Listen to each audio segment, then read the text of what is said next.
Hello, welcome to project-based learning. Our today's topic is potentiometer. So first of all, we will define what is potentiometer. Then we will see with our tech buddy that how many types of potentiometers are available in the market. Then we will use the potentiometer in a circuit, means we will do the practical demonstration of potentiometer. And finally, we will do a conversation based on the industrial aspect of potentiometer. And then we will move on a virtual industrial tour where we will use the potentiometer. So let's start the first episode. We will try to understand what is potentiometer. तो potentiometer होता क्या है? तो जैसा कि इसके नाम से हमें पता चल रहा है, इसके नाम में क्या आ रहा है? Potentio, right? पोटेंशियो किससे बना है? पोटेंशियल से. Potentio is made with potential, right? और मीटर मतलब a device which measure something, means potential को जो मेजर करे उसे हम क्या बोलेंगे? पोटेंशियोमीटर. हमें एक पहले से डिवाइस पता है जो पोटेंशियल को मेजर करती है, वो होती है वोल्ट मीटर. पोटेंशियोमीटर और वोल्ट मीटर में डिफरेंस ये है कि पोटेंशियोमीटर छोटी रेंजेस के लिए हम यूज करते हैं और ये ज्यादा प्रिसाइज वैल्यू देता है, एक्यूरेसी ज्यादा होती है पोटेंशियोमीटर में. मेनली पोटेंशियोमीटर को अगर हम थ्योरेटिकली बात करें तो आपके जो क्लास 12th के सिलेबस में है, तो पोटेंशियोमीटर को हम 3 तरह से यूज करते हैं. पहला कि किसी भी बैटरी का वोल्टेज मेजर करने के लिए या किसी सेल का वोल्टेज मेजर करने के लिए सेल्स ईएमएफ मेजर कर सकते हैं, राइट? दूसरा इसका यूज जो होता है वो कंपेयर करने के लिए होता है. कंपैरिजन बिटवीन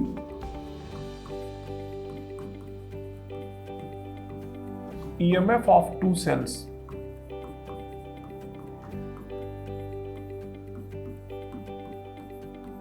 दो सेल है हमारे पास, एक सेल का ईएमएफ हमें पता है, दूसरे सेल का ईएमएफ अगर हमें पता करना है तो वो भी कर सकते हैं और कंपेयर भी कर सकते हैं दोनों सेल के ईएमएफ के बीच में. तीसरा यूज इसका है कि हम इंटरनल रेजिस्टेंस मेजर करते हैं. इसकी मदद से हम इंटरनल रेजिस्टेंस मेजर कर सकते हैं, राइट? तो ये थ्योरेटिकली हम ये 3 चीजें पढ़ते हैं पोटेंशियोमीटर में आपके क्लास 12th में, कि हम पोटेंशियोमीटर को यूज करते हैं किसी सेल का ईएमएफ मेजर करने में, किसी 2 सेल्स के ईएमएफ को कंपेयर करने में या दूसरे सेल का ईएमएफ मेजर करने में, और तीसरा इंटरनल रेजिस्टेंस मेजर करने में. प्रैक्टिकल जब बात आती है तो प्रैक्टिकली हम पोटेंशियोमीटर का यूज करते हैं एज वेरिएबल रजिस्टर. बहुत सारी डिवाइसेस, चाहे वो पुराने टेलीविजन सेट हो, रेडियो हो, या फिर जहां पर भी हम देखते हैं नॉब लगी होती है, तो वो नॉब क्या करती है? इंटेंसिटी को बढ़ाती या घटाती है. एक्चुअली वो रेजिस्टेंस को वेरी कराती है. वो किसकी मदद से बना होता है? पोटेंशियोमीटर की मदद से. जैसे हम पुराने टीवी देखते थे, उसमें ब्राइटनेस या इंटेंसिटी, ब्राइटनेस की इंटेंसिटी कम या ज्यादा करना हो, वॉल्यूम कम या ज्यादा करना हो, तो वो किसकी मदद से हम करते थे? वेरिएबल रेजिस्टेंस की मदद से. और variable resistance is nothing but potentiometer. So practically हम पोटेंशियोमीटर का यूज ज्यादातर किस लिए करते हैं? As variable resistor, right? तो प्रैक्टिकली हम वेरिएबल रेजिस्टर की तरह यूज करते हैं एक पोटेंशियोमीटर का, और थ्योरेटिकली हमने जो ये लिखा 3 पॉइंट, इस तरह से पोटेंशियोमीटर का यूज करते हैं. तो चलो पहले थ्योरेटिकल पार्ट कवर करते हैं, उसके बाद हम प्रैक्टिकल पार्ट पे आएंगे. तो सबसे पहले देखते हैं पोटेंशियोमीटर की मदद से हम सेल का ईएमएफ कैसे मेजर कर सकते हैं. तो यहाँ पे आप देख रहे हैं कि एक पोटेंशियोमीटर बना हुआ है, ठीक? प्रैक्टिकल पोटेंशियोमीटर भी हमने दे रखा है, और थ्योरेटिकली जो आपकी लैब में होता है वो भी पोटेंशियोमीटर हमने दे रखा है. अब हम क्वेश्चंस जो पोटेंशियोमीटर के बेस्ड पे आते हैं, या जो ईएमएफ जो हम मेजर करते हैं उसको देखें. यानी हम इस वाले को यूज ना करके थोड़ा इसी सर्किट को सिंप्लीफाई करते हैं. मान लीजिए कि हमारे पास एक बैटरी है जिसका वोल्टेज हमें पता होगा, ठीक? एक ये वायर है, मान लिया हमने कि 1 मीटर लंबी वायर है, ठीक? 100 सेंटीमीटर या 1 मीटर की वायर है, और एक हमने सेल ले लिया, ये एक हमारे पास सेल है जिसका कि हमें पोटेंशियल मेजर करना है। इसका कुछ इंटरनल रेजिस्टेंस भी होगा, राइट। और यहाँ पे हमने एक डिवाइस लगा दी गैल्वेनोमीटर। गैल्वेनोमीटर एक डिवाइस होती है, उसमें एक ऐसा पॉइंटर होता है, राइट, जो कि डिफ्लेक्ट होता है। जब भी करंट या वोल्टेज यहाँ पे होगी, यहाँ पे मान लीजिए कुछ वोल्टेज ड्रॉप है, इसके और इसके क्रॉस जो वोल्टेज ड्रॉप है, अगर उसमें डिफरेंस है तो यहाँ पे ये जो पोटेंशियोमीटर की नॉब है या पोटेंशियोमीटर का जो पॉइंटर है वो डिफ्लेक्ट होगा, राइट या लेफ्ट, राइट। यहाँ पे इस सेल का जो पोटेंशियल है, राइट, और जिस पॉइंट पे इस जॉकी को हम टच करा रहे हैं उस पॉइंट तक का जो पोटेंशियल है, इस पॉइंट तक का ए बी के बीच में जो पोटेंशियल है, अगर इन दोनों के बीच में कुछ पोटेंशियल का डिफरेंस है, then this galvanometer will measure it and it will deflect in a particular direction, right. तो हम इस जॉकी को इस वायर पे डिफरेंट पॉइंट्स पे टच कराते हैं। हम एक ऐसा पॉइंट सर्च करना चाहते हैं जहां पर पोटेंशियल इन पॉइंट का और उस पॉइंट का जीरो हो। Try to understand. अभी यहां पे मान लिया हमने कि V वोल्ट है, V वोल्ट का इसके क्रॉस जो बैटरी है हमारी उसका वोल्टेज V वोल्ट है। V वोल्ट का मतलब क्या हुआ कि यहाँ पे 0 वोल्ट अगर हम मान लें तो यहाँ पे V होगा, राइट, यानी उसका जो पोटेंशियल डिफरेंस है वो V वोल्ट है। तो यहाँ पे भी 0 होगा और यहाँ पे V होगा, राइट। अब यहाँ 0 है तो यहाँ भी 0 होगा, यहाँ पे E होगा। अब चूंकि करंट तो इधर आ नहीं रही है, इसलिए यहाँ पे जो पोटेंशियल हम मेजर करेंगे, अभी करंट कब नहीं आएगी, जब इसको हम ऐसे पॉइंट पे टच कराएंगे जहां पे इसका पोटेंशियल और उस पॉइंट तक का पोटेंशियल इक्वल होगा। फिर से सुनो एक बार, यहाँ पे 0 है पोटेंशियल, यहाँ पे V है, यानी मैक्सिमम 0 से V तक का ड्रॉप यहाँ पे हो रहा है, ठीक, वोल्टेज का। ये जो जॉकी है इसको हमने यहाँ पे टच कराया तो कुछ पोटेंशियल यहाँ का होगा और ये गैल्वेनोमीटर का जो निडल है ये डिफ्लेक्ट करेगा, शो करेगा। फिर हम इसको यहाँ पे टच कराए, यहाँ टच कराए, एक कोई ऐसा पॉइंट हमें मिला जिसपे ये पॉइंटर डिफ्लेक्ट नहीं हुआ। अब वो पॉइंट क्या शो करता है, वो पॉइंट ये शो करता है कि इस सेल का ईएमएफ और उस पॉइंट का ईएमएफ, मान लिया हमने कि ये एक ऐसा पॉइंट है जहां पे जब हमने जॉकी को टच कराया तो इस पॉइंट तक का पोटेंशियल इसके पोटेंशियल के बराबर है। यानी यहां पे अगर 2 वोल्ट है तो इसका भी 2 वोल्ट है, तभी तो दोनों के बीच में कोई डिफ्लेक्शन नहीं हो रहा, ये स्ट्रेट हो गई। इसका मतलब क्या हुआ कि कोई भी डिफ्लेक्शन नहीं, यानी करंट नहीं फ्लो कर रही है इस सर्किट में। करंट कब फ्लो करती है, जब पोटेंशियल का डिफरेंस हो, इधर ज्यादा पोटेंशियल है इधर कम पोटेंशियल है, तब करंट फ्लो करेगी इसमें। अगर पोटेंशियल का डिफरेंस ही नहीं है, अगर पोटेंशियल का डिफरेंस ही नहीं है तो करंट फ्लो नहीं करेगी। इस पॉइंट पे ये स्ट्रेट है पॉइंटर, इट मींस कि इसमें कोई करंट फ्लो नहीं कर रही है। इसका मतलब क्या हुआ कि दोनों का पोटेंशियल सेम है। ए से एम पॉइंट तक जो पोटेंशियल है वही पोटेंशियल इस सेल का है, राइट। तो हम इस सेल का पोटेंशियल पता कर सकते हैं। हमें क्या पता करना है, ए से एम तक कितना पोटेंशियल है, कितना वोल्टेज ड्रॉप है, राइट। अगर हमें यह पता चल जाए कि ए से एम के बीच में इतने में कितना वोल्टेज ड्रॉप हुआ है तो हमें पता चल जाएगा इस सेल का कितना वोल्टेज है। तो कैसे पता करें, तो देखो टोटल जो यहां पे वोल्टेज ड्रॉप है, यहां से 0 से V वोल्ट तक है टोटल वोल्टेज ड्रॉप, ठीक। और कितनी लेंथ है, 1 मीटर या L मान लिया हमने। मान लो इसको L लेंथ की कोई वायर है, कोई भी वायर हो सकती, L लेंथ की वायर है हमने मान लिया। तो जो L लेंथ की वायर में पोटेंशियल ड्रॉप है वो कितना है, V वोल्ट। तो हम यहां पे लिख लेते हैं potential drop across a wire of L length is equal to V volt, right. तो अगर हम यूनिट लेंथ की वायर ले तब कितना पोटेंशियल ड्रॉप होगा, potential drop across unit length wire is equal to V upon L, ये हो जाएगा। L लेंथ की वायर के क्रॉस जो पोटेंशियल ड्रॉप है वो V वोल्ट है, तो 1 यूनिट लेंथ के क्रॉस जो पोटेंशियल ड्रॉप होगा that will be V by L। तो यहां तक A से M तक हमने मान लिया A से M तक L1 है लेंथ, तो L1 के क्रॉस कितना पोटेंशियल ड्रॉप होगा? Potential drop across length L1 of wire is equal to V by L into L1. This will be the potential drop. और ये किसके बराबर होगा? इसके बराबर। यहां पे जितना पोटेंशियल ड्रॉप हुआ A से M के बीच में वो कितना है? V by L into L1 and that is equal to the voltage of this cell, यानी E is equal to कितना हम हो गया? V upon L into L1। इस तरह से हम इस सेल का EMF मेजर कर सकते हैं, right? This is the way how we can measure the EMF of this particular cell. समझ में आ गया?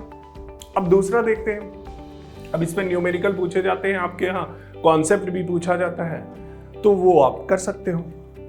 कॉन्सेप्ट यहाँ पे हमने बता दिया, बाकी आप कर ही सकते हैं न्यूमेरिकल वगैरह। हमारा पर्पस क्या है यहाँ पे? हमारा पर्पस है कि पोटेंशियोमीटर के बारे में आपको A to Z इंफॉर्मेशन होनी चाहिए, theoretically as well as practically यहाँ, और इंडस्ट्रियल यूज भी उसका आपको आना चाहिए। थ्योरेटिकली जो आपसे दूसरा पूछा जाता है कंपैरिजन ऑफ टू सेल्स, तो उसको भी देख लेते हैं। जो मेन चीज है यहाँ पे आपको ध्यान रखने वाली है वो ये कि कनेक्शन जब हम करेंगे तो जो सेल ले रहे हैं उसका नेगेटिव और जो बैटरी है हमारे पास पहले से, इसको बैटरी बना लेते हैं, जो बैटरी है हमारे पास पहले से, राइट, उन दोनों के कनेक्शन सेम होने चाहिए। ये इस तरफ नेगेटिव है तो इधर भी नेगेटिव ही होना चाहिए, माइनस को माइनस से कनेक्ट करेंगे, राइट। अगर ये कनेक्शन गलत किया आपने तो फिर आपके में एरर आएगा, सही नहीं आएगी, वैल्यू नहीं निकल पाएगी। दूसरी चीज क्या ध्यान रखनी है कि मान लो यहाँ पे बैटरी तो आपने 20 वोल्ट की लगाई है और यहाँ सेल आपने उस बैटरी की वोल्टेज से ज्यादा के लगा दिए हैं, यानी इसके क्रॉस ड्रॉप ज्यादा आपने यहाँ पे कोई लोड लगा दिया, ठीक। इस लोड की वजह से इसके क्रॉस जो ड्रॉप हो रहा है AB वायर के क्रॉस, वो मान लो इस सेल की वोल्टेज से इसके EMF से कम है, तो आप इसको मेजर नहीं कर पाएंगे, राइट। तो ये चीजें आपको ध्यान रखनी है कि जो हम बैटरी ले रहे हैं उसके क्रॉस जो यहाँ पे AB वायर के क्रॉस जो वोल्टेज ड्रॉप हो रहा है ड्यू टू दिस बैटरी, वो इस सेल के वोल्टेज से ज्यादा होना चाहिए, ठीक है।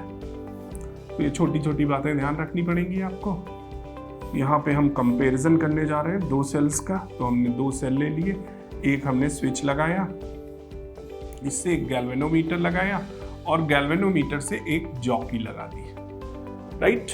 ये है, तो ये इंटरनल रेजिस्टेंस है। यहाँ पे वोल्टेज 0, यहाँ पे V, इसके क्रॉस V और इसके क्रॉस 0, ठीक। तो यहाँ भी 0 हो गया और यहाँ भी 0 हो गया, यहाँ पे E हो गया तो यहाँ पे भी E हो गया, राइट। क्योंकि यहाँ पे कोई ड्रॉप नहीं हो रहा है, करंट नहीं फ्लो हो रही है, इसमें कोई करंट नहीं फ्लो हो रही, ये ओपन है, राइट, ये ओपन है अभी। तो जब ये ओपन है तो इसमें कोई करंट फ्लो नहीं हो रही है, ना ही इधर कोई करंट फ्लो हो रही है। क्यों? क्योंकि हमने इसको एक ऐसे पॉइंट पे टच कराया है, एक ऐसे पॉइंट पे टच कराया है जहां पे गैल्वेनोमीटर में कोई डिफ्लेक्शन नहीं हो रहा है। इसका मतलब इस पॉइंट पे, जो कि पॉइंट हमने मान लिया M, इस पॉइंट तक A से M के बीच में जो भी वोल्टेज ड्रॉप है वो इस सेल की वोल्टेज के बराबर है। इसी वजह से इस सर्किट में कोई करंट फ्लो नहीं कर रही है, और जब इस सर्किट में कोई करंट फ्लो नहीं कर रही है तो जो यहाँ पे EMF होगा वही यहाँ पे E होगा, राइट। वोल्टेज सेम होगा क्योंकि करंट नहीं फ्लो कर रही है। ये ओपन है अभी, तो सिंपल हम निकाल लेते हैं, इसको E1 मान लेते हैं, इसको E2 मान लेते हैं। E2 ओपन है तो E1 कितना हो जाएगा, जैसे अभी हमने प्रीवियसली निकाला था, E1 हो जाएगा हमारा V upon L into L1, right. ये E1 की वैल्यू हो जाएगी, यहां तक की डिस्टेंस जो है L1 है, जिसपे इसका पोटेंशियल ड्रॉप या वोल्टेज ड्रॉप जो है इस सेल के वोल्टेज के बराबर है।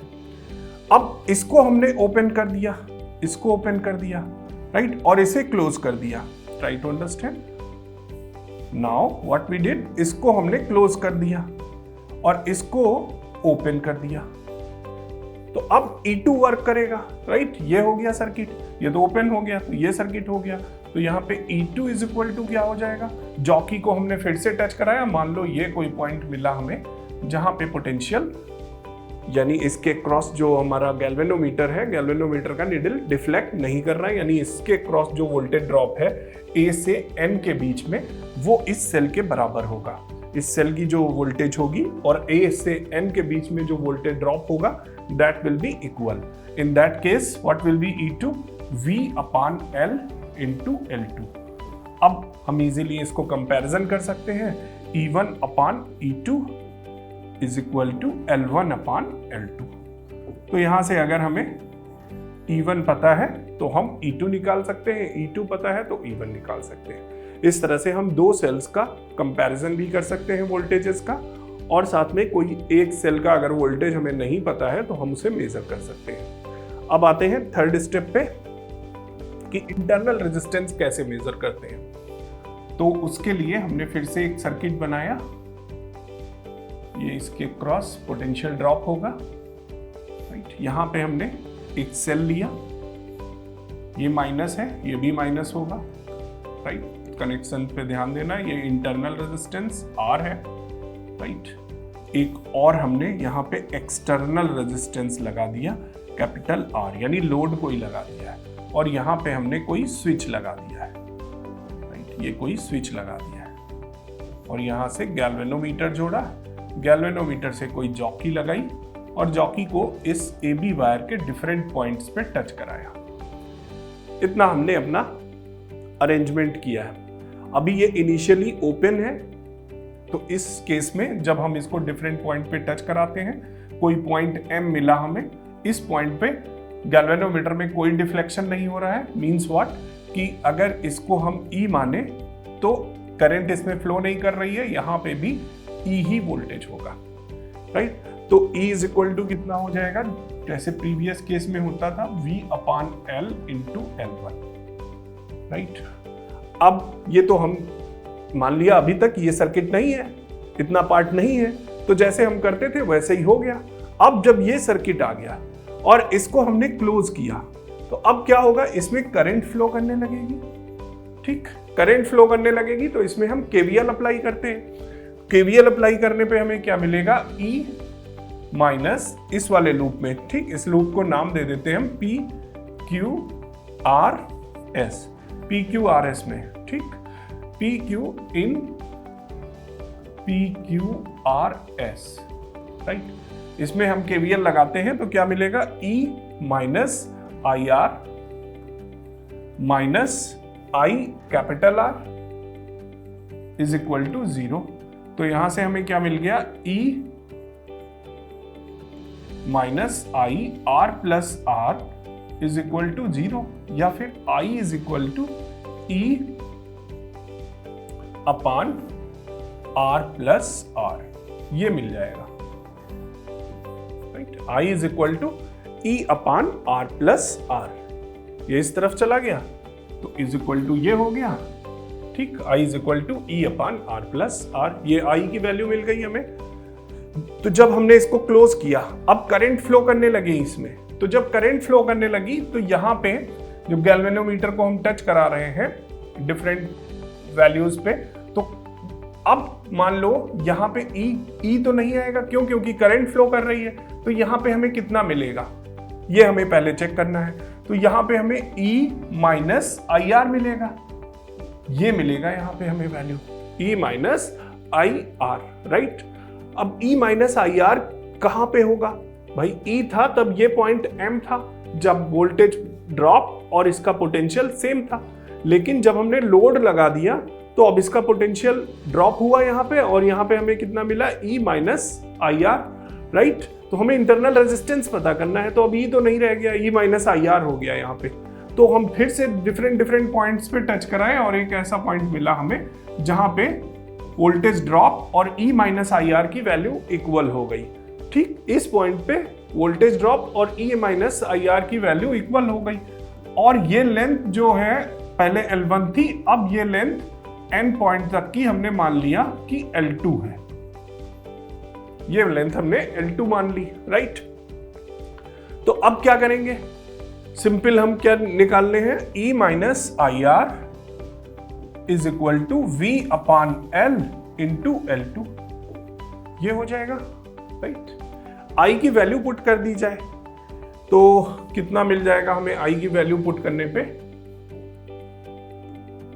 E माइनस आई की जगह पे E upon R plus R, E upon R plus R, right. और R यहां पहले से है तो वो रहेगा, is equal to V upon L into L2, ये हो गया, राइट। E कॉमन ले लिया यहां पे हमने, E कॉमन लेने पे हमें क्या मिलेगा, 1 माइनस, दिख रहा है आपको, 1 minus R upon R plus R is equal to V by L into L2, right. हमें लिखने में दिक्कत हो रही है, यहां पे लिख लेते हैं। सर्किट तो आपको आ ही गया है, सर्किट को थोड़ा हम हटाते हैं और इंटरनल रेजिस्टेंस पता करना है हमें, ये हो गया, ठीक। इसको यहां से लिखते हैं तो R अपान R, E अंदर ये एलसीएम हो गया R प्लस R, यहां पे क्या बचा, R plus R minus R and is equal to V upon L into L2, right. E की वैल्यू पुट कर देते हैं हम यहां से, तो E की वैल्यू क्या है, V upon L into L1, और यहां ये R कैंसिल हो गया तो बचा R plus R is equal to V upon L into L2, ये भी कैंसिल हो गया। फाइनली क्या मिले हमें, R upon R plus R is equal to L2 upon L1, ये मिला, राइट। अब यहां से हमको मिल जाएगा R प्लस R, यहां से देखो में क्या मिल जाएगा, R plus R is equal to L1 upon L2 into R, capital R, right, ये मिल जाएगा। तो स्मॉल r क्या हो जाएगा, अब स्मॉल r की वैल्यू अब हमें क्या मिल जाएगी, R plus R is equal to L1 upon L2 into R, तो R is equal to L1 upon L2 into R minus R, तो R इज इक्वल टू क्या हो जाएगा, R हमने यहां से कॉमन ले लिया, L1 अपान L2 माइनस 1, ये इंटरनल रेजिस्टेंस हमें मिल गया। तो थ्योरेटिकली हमने 3 चीज मेजर की with the help of potentiometer, किसी सेल का EMF, comparison between the 2 cells EMF and the third one how to measure the internal resistance. अब थोड़ा प्रैक्टिकली बात की जाए, अभी तक जो हमारे पास रेजिस्टर्स होते थे वो 2 टर्मिनल डिवाइस होते थे, अब जो हमारे पास रेजिस्टर्स हैं वो 3 टर्मिनल डिवाइस है, राइट। जब हम बात करते हैं पोटेंशियोमीटर की, तो जो पोटेंशियोमीटर है ये एक 3 टर्मिनल डिवाइस है, राइट। अर्लियर हमने जो देखे थे ये रेजिस्टर थे, 2 टर्मिनल्स थे, एक A और एक B, जिससे हम पॉजिटिव और नेगेटिव सप्लाई के पॉइंट्स जोड़ देते थे। अभी हमारे पास जो पोटेंशियोमीटर होगा प्रैक्टिकली वो आपको कुछ इस तरह से दिखने वाला होगा, ये, और यहाँ पे एक वाइपर लगा होगा, इस तरह से पॉइंटर लगा होगा। तो जो हम वोल्टेज मेजर करेंगे वो इस कॉमन पॉइंट से और इससे, इन दोनों से मेजर करेंगे। अगर हम इन दोनों के बीच में वोल्टेज मेजर करेंगे या रेजिस्टेंस मेजर करेंगे तो उसमें वेरिएशन नहीं आएगा, लेकिन जब हम इन दोनों पॉइंट से, इन दोनों पॉइंट के बीच में या इन दोनों पॉइंट के बीच में मेजरमेंट करेंगे और वेरिएशन कराएंगे नॉब में, तो हम देखेंगे कि रेजिस्टेंस जो है वो कॉन्टिन्यूअसली चेंज हो रहा है, यानी जो वैल्यू है वो लगातार चेंज होती जाएगी। तो इसको और बेहतर तरीके से समझने के लिए हम आपको अब लेकर चलेंगे अपने टेक बडी के पास, जो प्रैक्टिकली आपको इसको डिमॉन्स्ट्रेट करके दिखाएंगे। थ्योरेटिकल पार्ट जितना आपके क्लास 12th में पूछा जाता है वो हमने यहाँ पे कवर किया। इसके साथ हमने ये भी बताया कि प्रैक्टिकली इसको हम यूज कैसे करेंगे, इसको और ज्यादा डिटेल में जानते हैं अपने टेक बडी के साथ। तो let's welcome our tech buddy.